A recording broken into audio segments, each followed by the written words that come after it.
पग पर है संग तुम्हारे। अन्नदाता लहू किसानों का बन के पसीना सींचता है धरती का सीना। मेहनत का तेरी हक दिलवाने, नई तकनीक नई खोज बताने। पशुधन को गुणवान बनाना, पौध सुरक्षा को सिखलाना, खेती के सब गुर समझाने, भारत का सरताज बनाने। आठों पहर है संग तुम्हारे। अन्नदाता अन्नदाता। सुप्रभात, स्वागत है आपका कार्यक्रम की ताजा कड़ी में और मैं हूं आपके साथ अमिता सिन्हा। हर रोज अन्नदाता कार्यक्रम में हम लेकर आते हैं खेती और उससे जुड़े विषयों पर रोचक एवं ज्ञानवर्धक जानकारियां। तो चलिए सबसे पहले देखते हैं क्या है आज के मुख्य अंश। पपीता के फलों से दूध निकालकर पपेन तैयार करने की विधि पर जानकारी।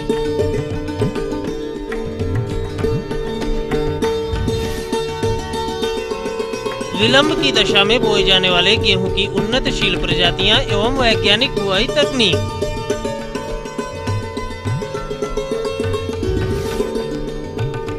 खेतों में खड़ी टमाटर की फसल में विभिन्न कर्षण क्रियाओं पर प्रकाश।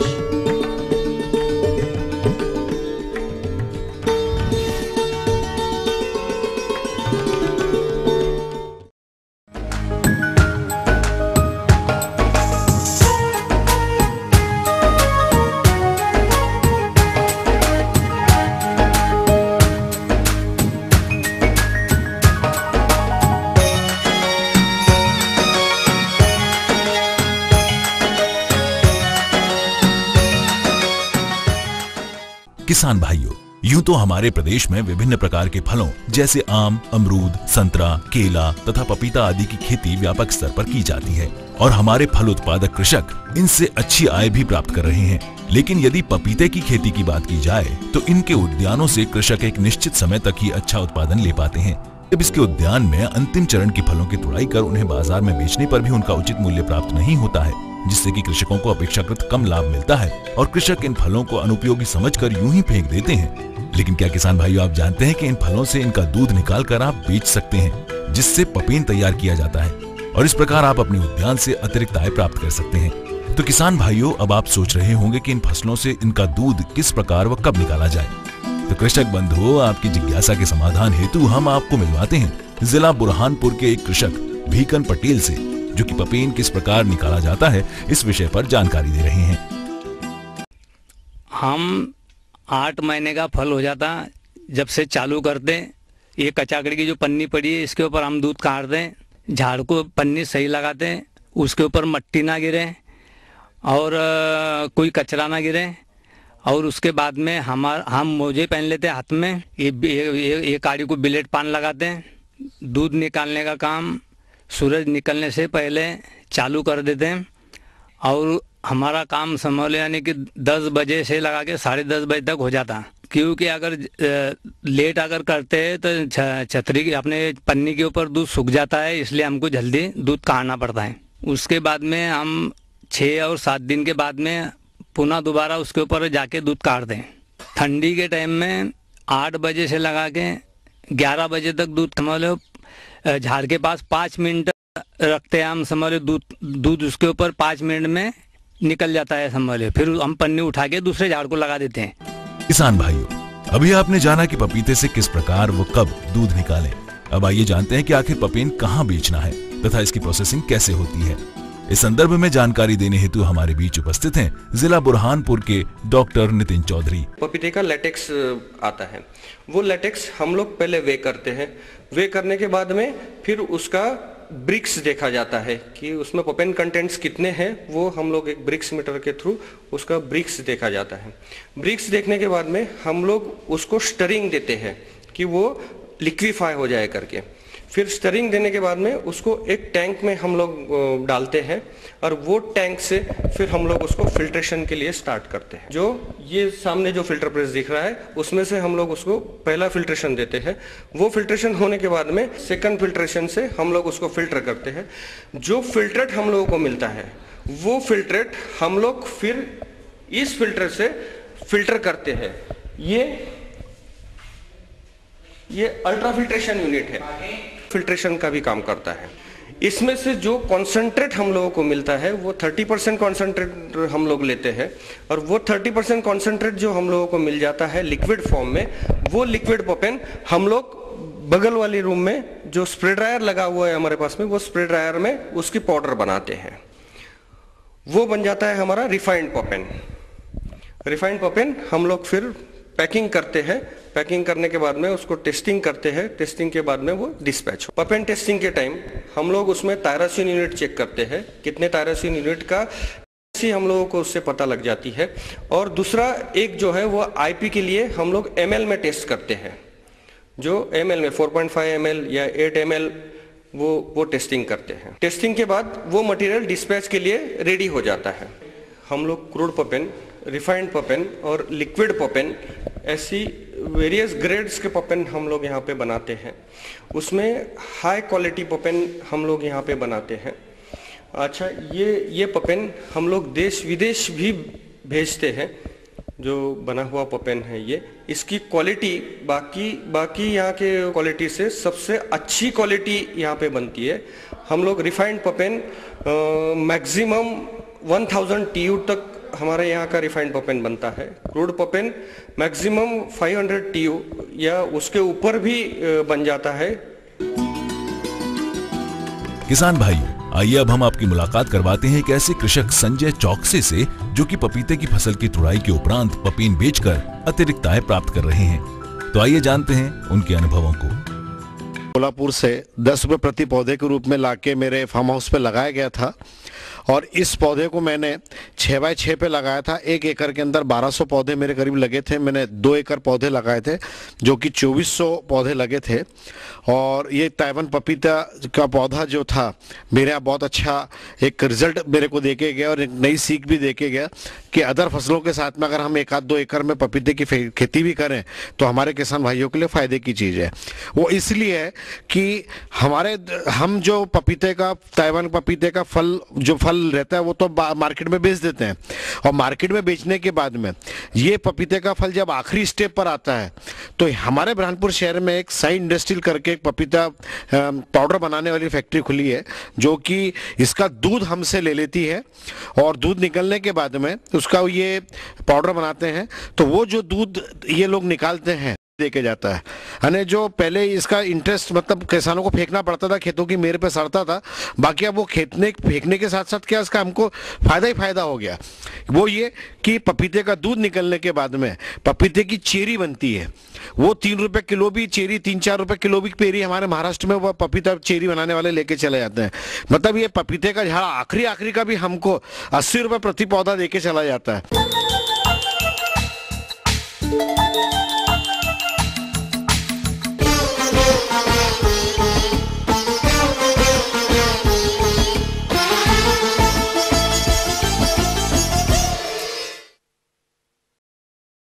खाद्यान्न फसल गेहूं की बात करें तो रबी फसल के रूप में प्रदेश में इसकी खेती एक व्यापक क्षेत्रफल पर की जाती है और समय से बुआई बहुत से किसान भाइयों ने कर ली होगी। लेकिन कुछ किसान भाई ऐसे भी होंगे जो अभी तक बुआई नहीं किए होंगे, जिसका कारण होता है खेत का खाली न होना, जिसमें नीचे वाले खेतों में नमी का अधिक होना। इसके अतिरिक्त अगेती आलू, तोरिया, पेड़ी इत्यादि फसल की कटाई करके बुआई की जा सकती है। परंतु ऐसी स्थिति में देखा जाता है कि किसान भाई केवल औपचारिकता पूरी करते हैं और जैसे तैसे बुआई ये सोचकर कर देते हैं कि जो उपज हम पाएंगे वो देर की दशा में उचित होगा और नाम मात्र ही लाभ ले पाते हैं। जबकि किसान भाइयों इस सोच को दरकिनार करते हुए देर से बुआई करके भी अच्छी उपज एवं आय ले सकते हैं और इसके लिए आपको उन्नत देर से बोई जाने वाली प्रजातियों के चयन के साथ साथ संतुलित उर्वरक प्रबंधन और बुआई की उन्नत तकनीकों को अपनाना होगा। परंतु देर से बुआई के लिए वो कौन कौन सी प्रजातियां हैं और किन किन महत्वपूर्ण बिंदुओं पर ध्यान दिया जाए, ये सब बताने के लिए आज हमारे बीच उपस्थित हैं कृषि विज्ञान केंद्र दिलीप नगर कानपुर के अरविंद कुमार यादव। गेहूं की जो हमारी सफलता रूप से खेती की जा सकती है, वो हमारी खेती के लिए दोमट या बलुई दोमट मिट्टी सर्वोत्तम होती है। अगर इस तरह की मिट्टी हमारे खेत में है तो गेहूं का उत्पादन अच्छी तरह से हमें प्राप्त किया जा सकता है। किसान भाइयों, मिट्टी की तैयारी के संबंध में एक जुताई जो है मिट्टी पलट हल से करें और बाकी 2-3 जुताइयां आप जो है देसी हल या कल्टीवेटर से करके खेत को अच्छी तरह से भुरभुरा बना लेते हैं और पाटा लगा करके खेत की तैयारी कर लेते हैं। किसान भाइयों, खेत की तैयारी के बाद सबसे महत्वपूर्ण बात आती है प्रजातियों का चुनाव। इसके लिए किसान भाइयों, जैसा कि आप जानते हैं कि हमारे कृषि विश्वविद्यालय कानपुर ने गेहूं की बहुत ही अच्छी उन्नतशील प्रजातियां निकाली हैं, जिनकी बुआई हम 15 दिसंबर तक करते हैं।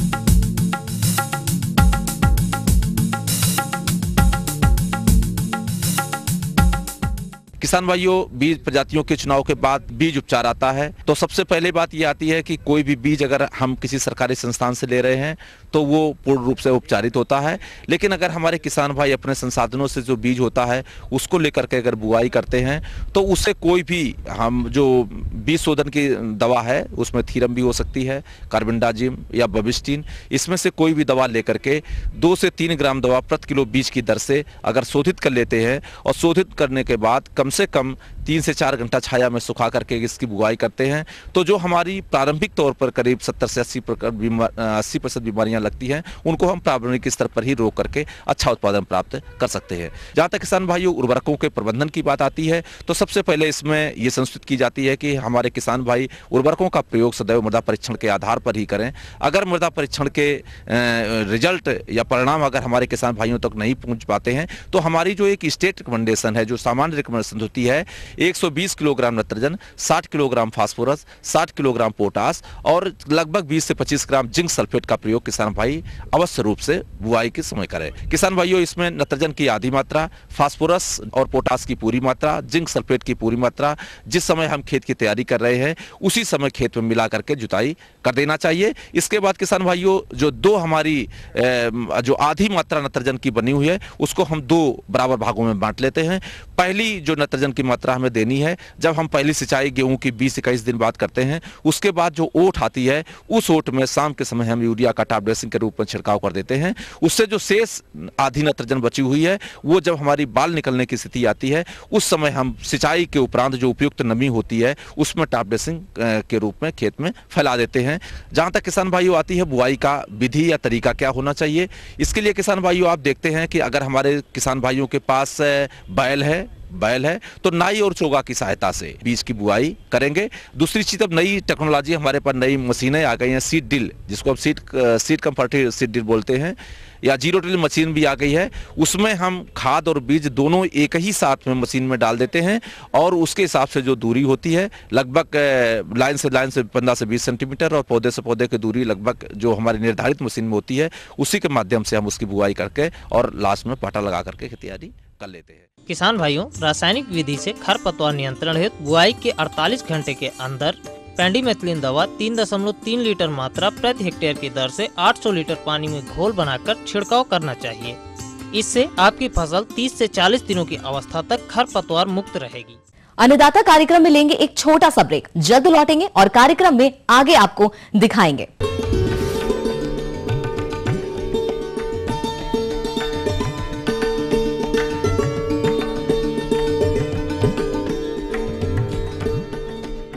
कोरोमंडल का ग्रोमोर 20-20-013 कॉम्प्लेक्स खाद, जिससे आपकी फसल को सिर्फ नाइट्रोजन और फास्फोरस ही नहीं बल्कि 13% सल्फर भी प्राप्त होता है, जिससे खेतों को प्राप्त होती है उपजाऊ मिट्टी और आपको मिलती है अच्छी उपज, सभी फसलों के लिए उपयोगी।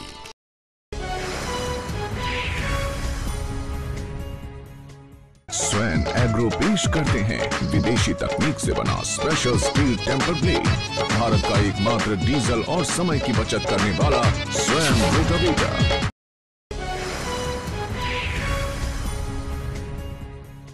कोरोमंडल का ग्रोमोर 20-20-013 कॉम्प्लेक्स खाद, जिससे आपकी फसल को सिर्फ नाइट्रोजन और फास्फोरस ही नहीं बल्कि 13% सल्फर भी प्राप्त होता है, जिससे खेतों को प्राप्त होती है उपजाऊ मिट्टी और आपको मिलती है अच्छी उपज, सभी फसलों के लिए उपयोगी।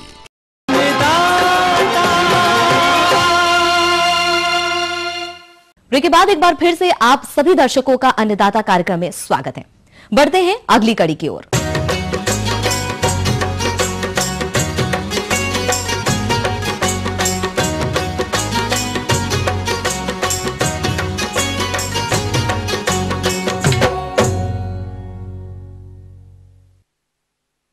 किसान भाई अपने प्रदेश में रबी मौसम में विभिन्न प्रकार की सब्जियों की खेती करते हैं।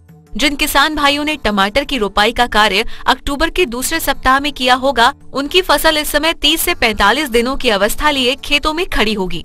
इसकी आगे भी अच्छी वृद्धि विकास हो, इसके लिए इसमें कुछ सस्य कार्यों को करना आवश्यक है। यदि इसमें किसी प्रकार की लापरवाही करेंगे तो इसका परिणाम आपके खेत में फसल की कम वृद्धि व विकास खरपतवारों की अधिकता के कारण कीट एवं रोगों के प्रकोप के रूप में सामने आएगा। अंततः ऐसी फसल से प्रति पौध कम वजन एवं छोटे आकार के टमाटर की प्राप्ति होगी। अतः रोपी गई टमाटर की फसल में इस समय कौन कौन से सस्य क्रिया प्रबंधनों को अपनाया जाए, इस विषय पर जानकारी के लिए आज हमने आमंत्रित किया है चंद्रशेखर आजाद कृषि विश्वविद्यालय कानपुर के डॉक्टर I.N. शुक्ला को। जैसा कि वर्तमान समय में बाजार भाव के मांग को देखते हुए किसान भाई इस फसल को बहुतायत रूप से उगाना चाहते हैं। इसके लिए किसान भाइयों, अगर बाजार भाव अच्छा होता है, समय से उनकी खेत में रोपाई कर दी जाती है, तो निश्चित रूप से किसान भाई इसको उगा करके अच्छा लाभ कमा सकते हैं। इस प्रकार से अगर किसान भाई समय पर सभी कृषि तकनीक का अपने फसल में उपयोग करेंगे तो निश्चित रूप से उन्हें अच्छा लाभ प्राप्त होता है। जैसा कि वर्तमान समय में अगर किसान की हमारे फसल 25 से 30 दिन की अवस्था पर आ गई है, तो उसमें चौड़ी पत्ती वाले तथा संकरी पत्ती वाले दोनों ही प्रकार के खरपतवार पाए जाने की संभावना बनी रहती है, तो उनको खुरपी की सहायता से निकाल देना चाहिए। साथ ही साथ खुरपी की सहायता से ही पौधों पर मिट्टी भी चढ़ा देना चाहिए। निकाई गुड़ाई का जो शाब्दिक अर्थ है उसे पूरा कर देना चाहिए। इससे जमीन में वायु का संचार अच्छा रहता है, पौधों की वृद्धि अच्छी होती है। तत्पश्चात बात आती है उर्वरक प्रबंधन की। तो जैसा कि हमारे किसान भाई भूमि की तैयारी के समय ही 25 से 30 कुंटल सड़ी गोबर की खाद अथवा कंपोस्ट खाद को अपने खेत में, टमाटर की मुख्य फसल के खेत में प्रयोग करते हैं। तथा जो रासायनिक उर्वरक के रूप में अगर हम देखते हैं तो इसमें 120 किलोग्राम नत्रजन, 60 किलोग्राम फास्फोरस तथा 80 किलोग्राम पोटास की मात्रा प्रति हेक्टेयर की दर से किसान भाई पूरी फसल में प्रयोग करते हैं, जिसमें पूरी फास्फोरस तथा पोटास की मात्रा तथा आधी नत्रजन की मात्रा को हम अंतिम जुताई के समय अथवा रोपण के पूर्व अपने मुख्य खेत में मिला देते हैं। तत्पश्चात रोपण का कार्य करते हैं। इसके बाद जो हमारी आधी नत्रजन की मात्रा बच रही होती है उसको 2 बार में, पहली 30 से 35 दिन की अवस्था पर तथा दूसरी 45 से 50 दिन की अवस्था पर खड़ी फसल में छिड़काव कर देते हैं। खाद का छिड़काव करते समय ये अवश्य ध्यान रखना चाहिए कि खेत में पर्याप्त मात्रा में नमी उपलब्ध होनी चाहिए। साथ ही साथ सिंचाई प्रबंधन के दौरान ये ध्यान रखना चाहिए कि फसलों में मुख्य रूप से 2 चीज़ों के बचाव पर बहुत ही ज़रूर ध्यान देना चाहिए किसान को। पहला, अधिक जल भराव की स्थिति टमाटर की फसल में नहीं होनी चाहिए, तथा दूसरा, इसमें पाला सबसे ज़्यादा हानिकारक साबित होता है। तो इसके लिए चाहिए कि खेत में ऐसे समय में नमी की कमी न होने पाए, उस समय खेत में सिंचाई अवश्य लगा देना चाहिए। फल तथा फूल बनने के लिए कम से कम 20 से 25 डिग्री तक का जो तापमान होता है ये बहुत ही उपयुक्त होता है। फलों में पिगमेंट आदि बहुत अच्छी तरह से बनते हैं जिससे टमाटर का रंग लाल होता है। तो इस प्रकार से उनके गुणों की, फलों की गुणवत्ता को बनाए रखने के लिए समय पर इसका प्रबंधन बहुत आवश्यक है। तो निश्चित रूप से उन्हें बहुत ही अच्छा उत्पादन अर्थात 300 से 400 कुंतल प्रति हेक्टेयर की दर से उपज प्राप्त होगी।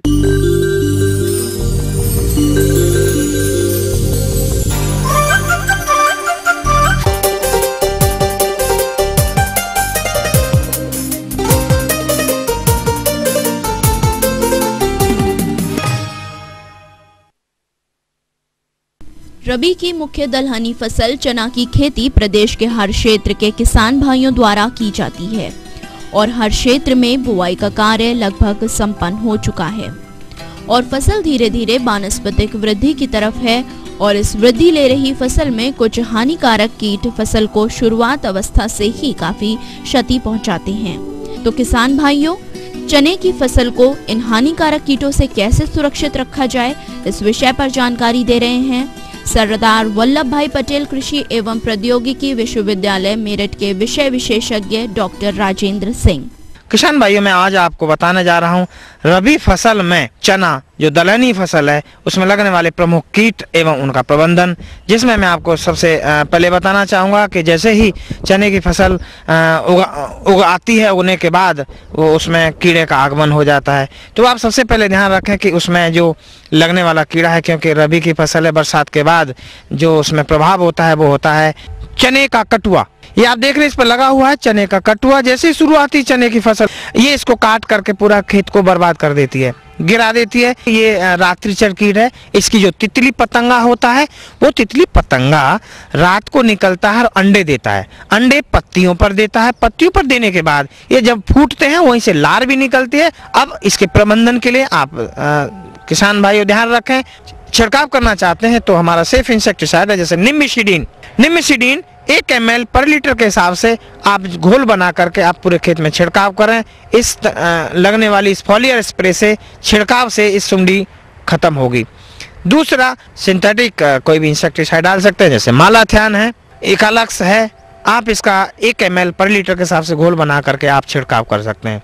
किसान भाइयों, तीसरा जो बहुत ही महत्वपूर्ण और बहुत ही खतरनाक कीड़ा है, फली बेदक यानी पॉड बेदर, हेलिकोवर पार्मिजरा। इससे सभी लोग वाकिफ हैं, अच्छी तरह से पहचान है, लेकिन हमारे किसान भाइयों ने सिर्फ और सिर्फ चने के पॉड बोरर की वजह से हमारे किसान भाई ने चना की फसल को लगाना कम से कम कर दिया है। अब हम आपको बताते हैं इसकी पहचान। जैसे ही चने की फसल में फूल आना लगता है, जैसे आप देख रहे हैं फूल आ रहा है, फूल आते ही ये कीट अपने अंडे देना साथ लग जाता है और ये अंडे दे देता है। अंडे देने के बाद सुंडी निकलती है। जैसे ही चने में फलियां बनना शुरू हो जाती हैं, पॉड में दाने बनना शुरू हो जाते हैं और उसी समय तुरंत पॉड के अंदर लगने वाले जो बनने वाले जो दाना है उसमें घुस करके छेद करके इसको नष्ट कर देता है। अब इसको नष्ट कर देता है तो इसकी जो मुख्य पहचान है, आधी सुंडी पॉड के अंदर होगी और आधी सुंडी पॉड के बाहर होगी। अब पहचान के साथ साथ मैं आपको इसके प्रबंधन के बारे में बताना चाहूँगा। तो ध्यान रखें, फूल आते समय ही आप इसका इंतजाम करें। एक तो जब लार भी छोटी छोटी हो तो सो बहुत ही प्रभावी है न्यूक्लियर पॉलीहाइड्रोसिस वायरस यानी NPV, HANPV। ये स्पीसीज स्पेसिफिक होता है, ये प्रजातिवार होता है। आप इसकी जो NPV है 200 से 250 लार्वियों का जो सत्व होता है पूरे खेत में छिड़क दें पर हेक्टेयर। जैसे ही छोटी छोटी लार्वी होगी, फर्स्ट स्टार लार्वी, इसके प्रभाव से वो छिड़काव होते ही तुरंत इसके वायरस के इन्फेक्शन होगा और ये सुंडी खत्म हो जाएगी। तो आप इसी तरह से 1 बार 2 बार रिपीट कर सकते हैं। इसके पश्चात अगर ये आप समय से नहीं कर पाए हैं, तीसरी अवस्था में जब सुंडी पहुंच जाती है वहां पर आप निम्बिसिडीन नीम ऑयल 5% का घोल बना करके आप छिड़काव कर सकते हैं। तो इससे तृतीय अवस्था की सुंडी खत्म हो जाएगी। आवश्यकता पड़ती है तो आपके लिए जो संस्तुतित हमारी जो सेफ कीटनाशक है जैसे आपका मालाथियन है, आपका एकालक्स है, बहुत सारे ऐसे इंसेक्टिसाइड हैं जिन्हें आप छिड़काव करके इस कीड़े का नियंत्रण कर सकते हैं। ध्यान रखेंगे तो आपके कीड़े का प्रबंधन होगा। आपके कीड़े का प्रबंधन होगा तो आपकी फसल अच्छी उत्पादन होगी। यहाँ पर रुकेंगे एक और ब्रेक के लिए। आगे का रोचक अंश कर रहा है आपका इंतजार, बने रहिए हमारे साथ।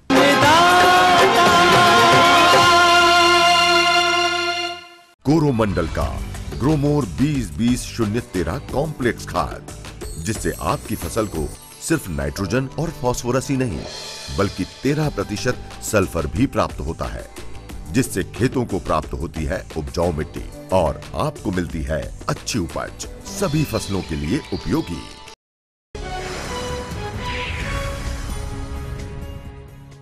कोरोमंडल का ग्रोमोर 20-20-013 कॉम्प्लेक्स खाद, जिससे आपकी फसल को सिर्फ नाइट्रोजन और फास्फोरस ही नहीं बल्कि 13% सल्फर भी प्राप्त होता है, जिससे खेतों को प्राप्त होती है उपजाऊ मिट्टी और आपको मिलती है अच्छी उपज, सभी फसलों के लिए उपयोगी।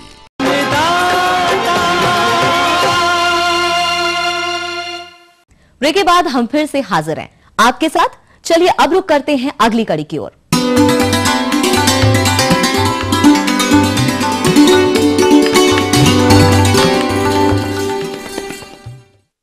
अन्नदाता हेल्पलाइन निशुल्क फोन संपर्क सेवा के माध्यम से पूछे गए प्रश्नों में से चयनित प्रश्न और उसका जवाब इस प्रकार है। निशुल्क अन्नदाता हेल्पलाइन में आज जो प्रश्न शामिल किया गया है उसे पूछा है कैलिया जालौन से वीरभद्र पटेल ने। आप स्वच्छ दूध उत्पादन तकनीक पर जानकारी चाहते हैं तो इसके लिए देखिए कार्यक्रम की यह प्रस्तुति। आज मैं आपको स्वच्छ तथा शुद्ध दुग्ध उत्पादन के बारे में कुछ जानकारी दूंगी। दूध दोहने वाले ग्वाले को किसी भी प्रकार की जैसे टीबी है या जो अन्य मनुष्यों को फैल सकती है ऐसी बीमारियों से ग्रसित नहीं होना चाहिए। इसके अलावा उसके हाथ साफ सुथरे हों, उसके नाखून कटे हुए हों। दूध दोहन के समय दूध दोहने वाले को किसी प्रकार की तंबाकू या पान का सेवन नहीं करना चाहिए। दूध दोहन से पहले जानवर के थन को अच्छी तरह साफ करें और जो अन्य स्रोत हैं उनमें वातावरण भी महत्वपूर्ण हिस्सा होता है। इसमें पानी इस्तेमाल किया जाने वाला पानी जो हम बर्तनों के धोने के लिए या जानवर के धोने के लिए इस्तेमाल करते हैं वह भी साफ सुथरा होना चाहिए। इसके अलावा जहाँ पे दूध दोहन हो रहा है या जहाँ दूध को आप संग्रहित कर रहे हैं उस समय कोशिश करें कि दाना ही पशु को दें खाने के लिए। इसके अलावा जहाँ पे जानवर बंधता है उस जगह को भी साफ सुथरा रखें।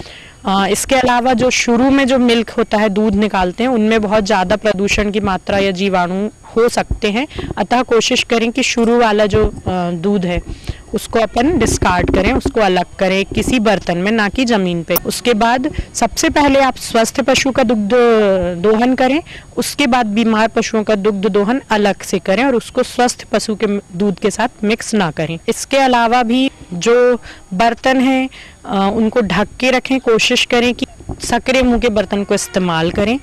दूध दोहन के बाद आप उसको छान लें कपड़े से या छन्नी जो उपलब्ध है मार्केट में उससे। इससे भी कुछ जो हानिकारक पदार्थ जैसे कि बाल हैं या गोबर के कण हैं ये अलग हो जाते। हम ये उम्मीद करते हैं कि आज का कार्यक्रम आप सभी दर्शकों के लिए उपयोगी रहा होगा। किसान भाइयों, अन्नदाता आपकी सेवा के लिए संकल्परत है। कृषि संबंधित समस्या एवं सुझावों के लिए आप हमें इस पते पर संपर्क कर सकते हैं। प्रोड्यूसर अन्नदाता ETV Uttar Pradesh Uttarakhand Ramoji film city Hyderabad 501512। साथ ही आप हमें ईमेल भी कर सकते हैं। हमारा ईमेल है annadata.up@etv.co.in। इसके अतिरिक्त आप हमें निशुल्क हेल्पलाइन नंबर 180042540885 पर शाम 5 से 6 बजे के बीच संपर्क कर सकते हैं। आज के कार्यक्रम में फिलहाल इतना ही। कल फिर इसी समय आपसे मुलाकात होगी कृषि संबंधित कुछ और जानकारियों के साथ। तब तक के लिए पूरी अन्नदाता टीम को आज्ञा दीजिए। नमस्कार।